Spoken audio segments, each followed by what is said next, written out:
Hello again, my friends and my fellow Star Trek fans. And in this particular video, fellow fans of Star Trek: The Next Generation, we're going to be talking about the episode Yesterday's Enterprise, where this lovely lady sees an anomaly, they investigate, and a ship from the past comes through. It ends up being the NCC 1701C, and it changes the timeline. Well, I recently showed you the Captain's Hikaru Sulu figure. Well, today we're going to take a look at Captain Rachel Garrett.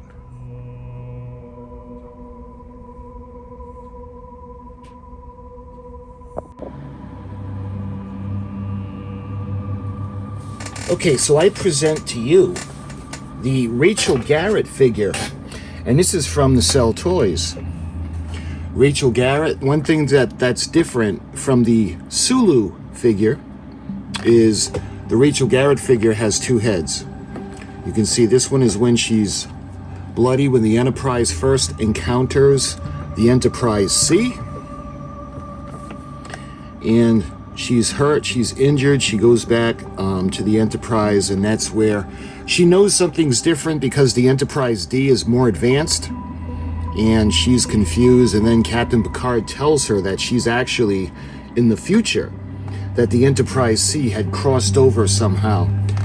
Now, I don't want to ramble on about the episode, but I do want to tell you that a few of the basic points when it comes to Yesterday's Enterprise from Star Trek: The Next Generation. The Enterprise D was going to investigate an anomaly. So what ended up happening was, once they discover the anomaly, suddenly you see the bridge and it transforms. As soon as the Enterprise C starts to come out of the anomaly, the bridge crew, the lighting, the bridge, everything changes. You see kind of a flash, and then the Enterprise D bridge goes from being brightly lit to dark. All of a sudden, the uniforms are darker. Everything's different. All of the crew members are wearing sidearms. So you know something just changed. You know something is different. Well, the Enterprise C comes out and is introduced to the Enterprise D. And again, what happened was the Enterprise C was defending a Klingon outpost against the Romulans. The Romulans were attacking, and somehow the Enterprise C got pulled through a time vortex and ended up into the future. What ended up happening as a result, as the timeline changed and the Federation wasn't at war with the Romulans, the Federation was actually at war with the Klingons. And the Klingons were very close to defeating. As a matter of fact, it was Captain Picard told Rachel Garrett off the record that defeat was inevitable, that the Federation was going to fall to the Klingon Empire. So it was said, to make a long story short, the Enterprise C was to go back, even knowing that they were going to be destroyed as soon as they went back into their own time period. But the fact that they were defending a Klingon outpost from Romulan attack would have changed the whole relationship between the Federation and the Klingon Empire, and there would have been no war. So as soon as the Enterprise C goes back, the timeline, you got that flash again, and everything goes back to normal. It's one of my favorite Star Trek episodes ever. I love Yesterday's Enterprise. That's really a great episode. So this is from Nacelle Toys, and like I had told you before in the Hikaru Sulu video, I don't really do figures. That's not really my thing. But I had gotten the Rachel Garrett and the Hikaru Sulu to send to my friend Ian, aka the Scottish Trekkie, because at the time he wasn't able to purchase this. He wasn't able to get them in his country, Scotland. So my friend, I thank you again, because he was nice enough to let me do a review before I ship them off to him in Scotland from the United States. So this is, like I said, this is from Nacelle Toys, and this is the Star Trek, but this is Star Trek: The Next Generation. And this is Captain Rachel Garrett. And this is FIG figure 002. So before we get into what's in the package, I just want to show you, we can go along to the side and you can see the illustration. And interesting, it's not the illustration of the actress or the real Captain Garrett, it's actually the figure. And again, Nacelle Toys, same thing on both sides of the box. And on the top they have the Star Trek logo, and they have like a cutaway corner with the logo as well. And on the bottom, this came out recently, this is 2025. You can see StarTrek.com as well as the barcode. All right, so what I'm gonna do is I'm gonna open up the bottom because it's sealed, but it has that disc of tape. So as opposed to instead of opening the top where you've got all these angles and all this tape, I'm just gonna do the bottom and we're gonna go through that way. So I'm gonna slice through the tape.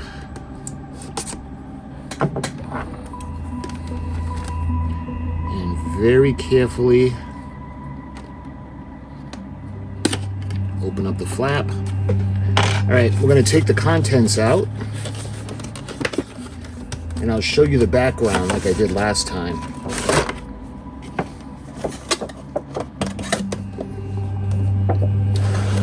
Oh, actually, I forgot to show you the back. So the back has the characters that they also released in Wave 1. We got Captain Jellicoe, Garrett. We got Tuvix, Captain Sulu. We got Valkyrie from Star Trek 3, The Search for Spock. We got the Mirror Universe of Captain Archer. We've got the Wayun, the Dominion from Deep Space Nine. And from Star Trek 2, we have Peter Preston from the Enterprise. Captain Rachel Garrett, Figure 2, and there's a little bit of information on the back. Following a conflict with Romulan ships in yesterday's Enterprise, Captain Rachel Garrett and the USS Enterprise C were tossed into a dark future where they encountered a war-weary Enterprise D crew. Tragically, Garrett was killed in a Klingon attack, but not before inspiring her crew to return to her own time to prevent the war before it began. And again, this is the Wave 1 first issue of these figures. So let's put this over here to the side and we'll take a look on what's inside the box. I like the background. You can see the stars.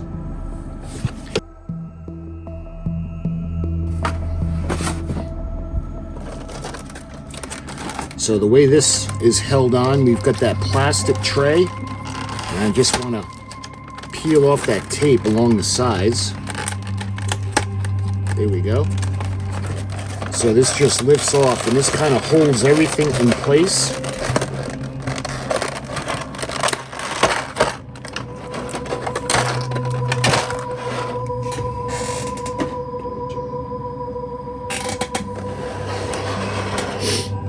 All right, we'll take a look at all the pieces, and like I did last time, they're so tiny, I'm going to use the tweezers to get them out. This is pretty cool. We got the captain's little iPad or the planner. Let me see, I want to see if I can get you guys, and I'm going to put up the photos. You'll be able to see it better in the photos. But that's pretty cool. You see both sides of that. It looks just like an iPad. All right, we got that. Might as well do this while it's up. This is the same thing, incidentally, that I showed you in the Captain Sulu, this communicator.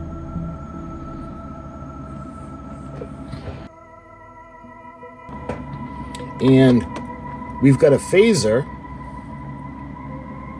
I'll show you her Type 2 phaser. This little thing has a lot of detail on it, and we'll get more into that when we go through it. But much like the Akara Sulu, we have two phasers. And you can see the detail on that. This looks like similar to what was in the Wrath of Khan. And that's it for the things that come with the figure that aren't her hands. So we have her head, and kind of weird to put her head on a spit, but so this is Rachel Garrett. And what ended up happening was she was killed on the bridge of her ship because of the explosion, the attack from the Klingons. And you could see she had like a little piece of metal that went through her head and really hurt her really bad. As a result, she had died from it. So we're able to swap out the heads. So we'll do that. And the rest now, everything else are the hands. So it looks like we got 3 pairs of hands, not counting the ones that are on her right now.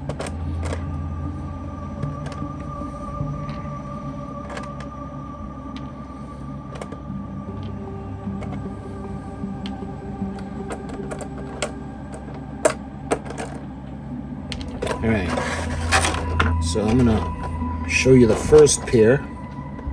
We have her, we got one with a fist, and that would be her left hand, and then the right hand, she could be holding what looks like would be the communicator.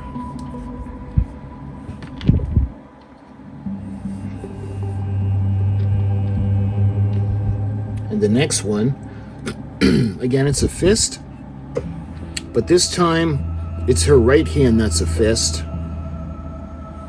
Oh, wait a minute, I think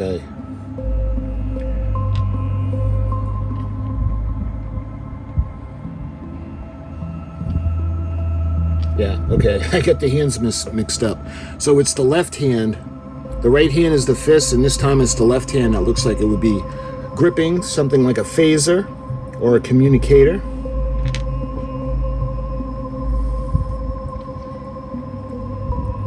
And then we have the last pair of hands where it looks like both of them could be gripping a phaser, the right and the left. All right.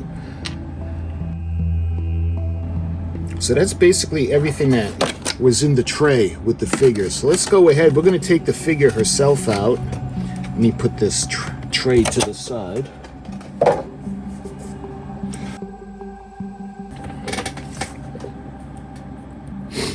So looking at the figure right now, you can see her hair, the way she looked alive, to put it bluntly. I'm wondering how the head comes off. I don't want to just rip her head off. I'm wondering if there's some kind of ball and socket like. So when you take the hand off, all you do is basically just kind of pull, and there's a ball and there's a socket that's on the inside. See that? And that goes in and it's held in place because these are made of vinyl. All right, so those are the hands that she came with, so we're going to put those over there. So we're going to take, actually, you know what? First thing I want to do is I want to see if we can get her head off. So let's see if we can gently, oh, that was easy. See the little ball and socket to allow her head to swivel. Okay, and the same thing you can see on the inside. It's a lot like the Diamond Select, the stands for the starships. So let's put her new head on.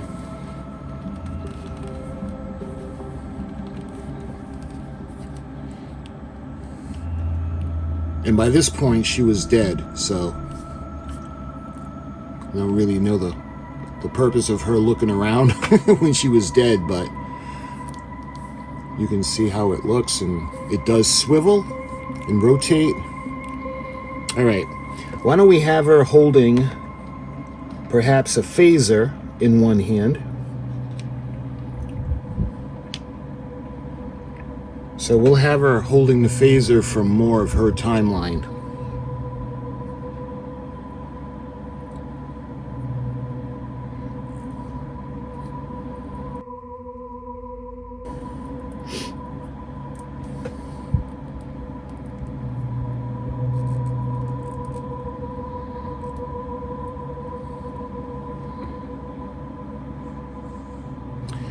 All right, we're going to put that into her arm. Here we are. You can see her getting ready to fire her phaser. She never does pull a phaser, but just in case the Klingons would have attempted to board her ship, she's got her phaser. Let's see, the other hand, maybe we can have her holding perhaps the communicator. So again, if we put it like that, she could be holding her communicator. So let's put this in the other arm. There we are. So she could be calling for help. She's got the communicator in her left hand, and she's got the phaser in the other. And of course, she wouldn't be dead with the phaser, so why don't we go ahead, we'll remove her head again, and we'll put her correct head on, or the head when she's alive. And again, looking at the dead version.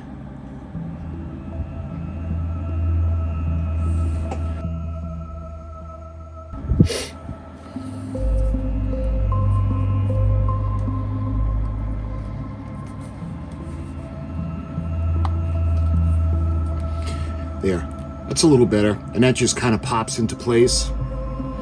So you can see her with her phaser. You can see her firing in your direction, and she's attempting to get help for reinforcements. All right, when it comes to making repairs on the Enterprise C, we're going to go ahead and we're going to have her holding her little iPad.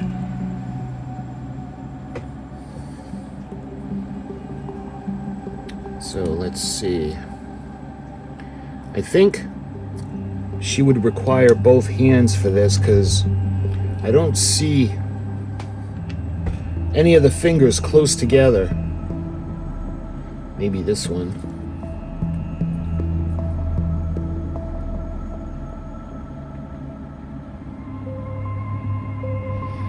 Yeah, I think she's going to have to hold this. So let's put one arm over here. Just like that. All right, Rachel, you got to hang on to this, Captain.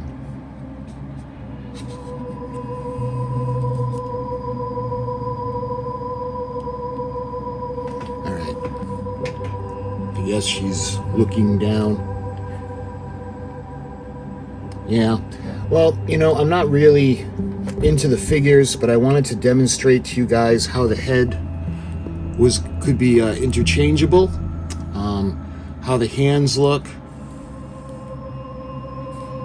as well as some of the little items that she has. I really like this little tablet, and she actually has the phaser. This is interesting that they would send her back to her own timeline with a phaser from the future, unless this was one of the phasers that Denise Crosby, her character, had, Tasha Yar, because Tasha Yar ended up going back with the Enterprise C to go to Tactical because they had lost a tactician. So, my friends, if you were curious about the Nacelle version of the Rachel Garrett, again, she's from Star Trek The Next Generation, and she was commanding the Enterprise, NCC 1701C. So I hope you enjoyed this quick little video to show you what these are all about. And again, these are the Wave 1 figures, so this was the first release. And I'm sure there are going to be more to follow if you're interested. So my friends, I hope you enjoyed the video. And until the next video, Star Trek related, I thank you so much for watching, and I'll talk to you guys soon.